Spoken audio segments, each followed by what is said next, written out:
Mirasee. I'm Melikian, and you are listening to Making It.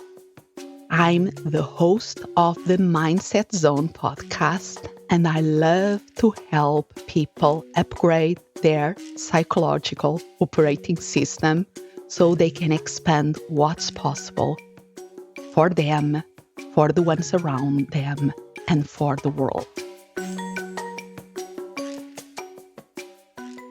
My background is all in psychology.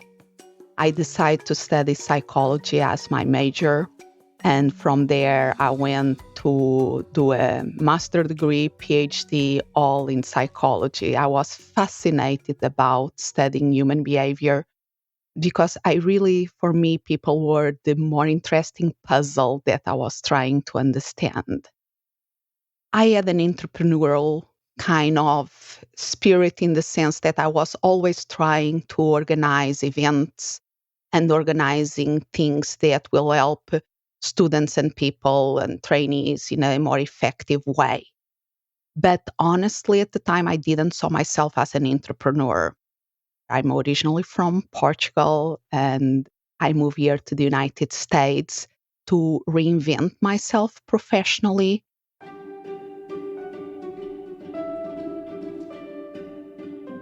I realized that there was this beautiful thing of life coaching and coaching in general that allowed me to tap into all that I had learned in psychology and psychotherapy. So I embrace life coaching as a career, and I really fall in love for that form of personal development.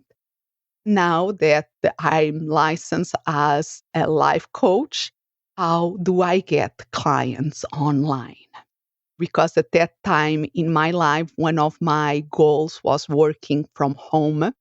If there are other people succeeding and doing it, how can I learn from them? And then is when I start to study what other people were doing. And I realized that marketing was a way of communicating, a way of creating relationships, and allow to spread my message.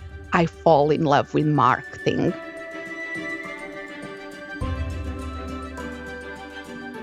In my journey, I felt that I'm making it in terms of my business when I transitioned for having an expensive coaching hobby to have a profitable business, when I was able to pay myself regularly every month. That is when I felt, okay, I can make this. I'm making it. Without any doubt, the cancer diagnosis was probably still is the biggest challenge that I had to face, and made me rethink what was important in my life and in my business, and how to build a business that was resilient to the challenge that the priority was to take care of myself and take care of my health. I'm being much more strategical about investing in other areas that allow to create a steady revenue for the future. So what I like to have as a goal nowadays is how can I savor and appreciate every single moment in life to be successful and enjoy the process. I think sometimes we push ourselves to the extreme, and the experience with cancer taught me that sometimes we are not sure about the long-term future. So that is like a reality wake-up call. And if there is no long-term future, how can you make it and enjoy now in a way that is also leaving a legacy in a positive way, and you can say, I live a life well lived. If we think about American Declaration of Independence, to pursue happiness, or even if we think about a lot of the ethic about working hard to deserve success, or even in sports, no pain, no gain, in our society, there is a lot of reward about having happiness as the goal and be the pursuing of happiness. That personally to myself, it became almost an excuse for not enjoying the moment or always delaying the gratification to one point in the future. So when I realized that for me, the belief of pursuing happiness as a goal was becoming a huge roadblock to choose happiness in the moment, is when I realized that probably I should change that mindset around happiness. The bigger mistake that I see entrepreneurs doing is thinking that there is only one way.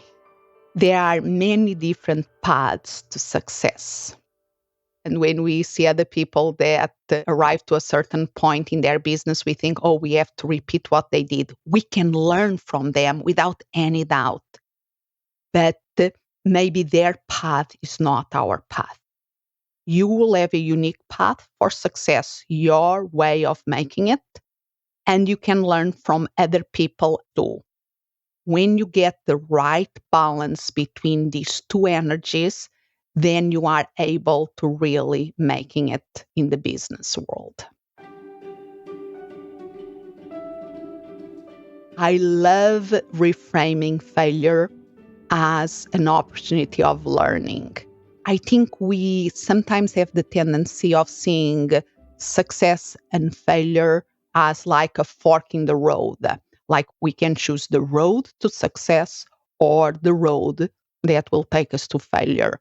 And I think that is not the more helpful image, because if we look to our own lives or the life of somebody that you admire, you see that they overcome to arrive there a series of failures and they learn from it. They fall, they got stand up back again, and they make it happen. In the online world, I was very lucky to have good mentors that I had the privilege to work with.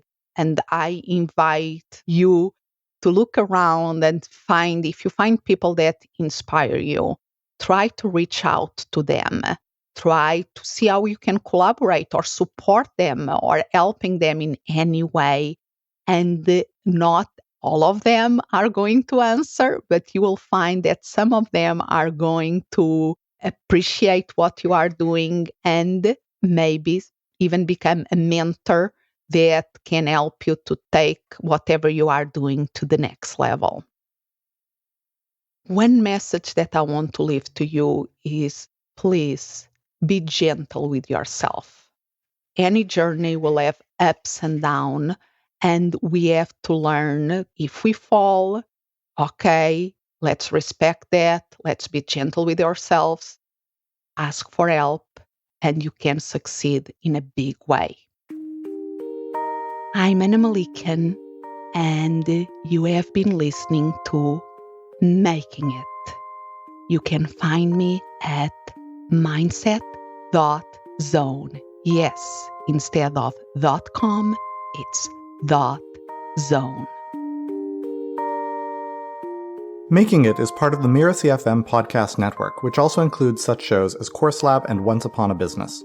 This episode of Making It was produced by Danny Bermont and Jeff Govardson. Cynthia Lamb is supervising producer. Danny Eni, that's me, is executive producer. Post-production by Post Office Sound. To catch the great episodes that are coming up on Making It, please give us a follow on Apple Podcasts, Spotify, or wherever you're listening right now. And if you like the show, please leave us a starred review. It's the best way to help us get these ideas to more people. Thank you, and we'll see you next time.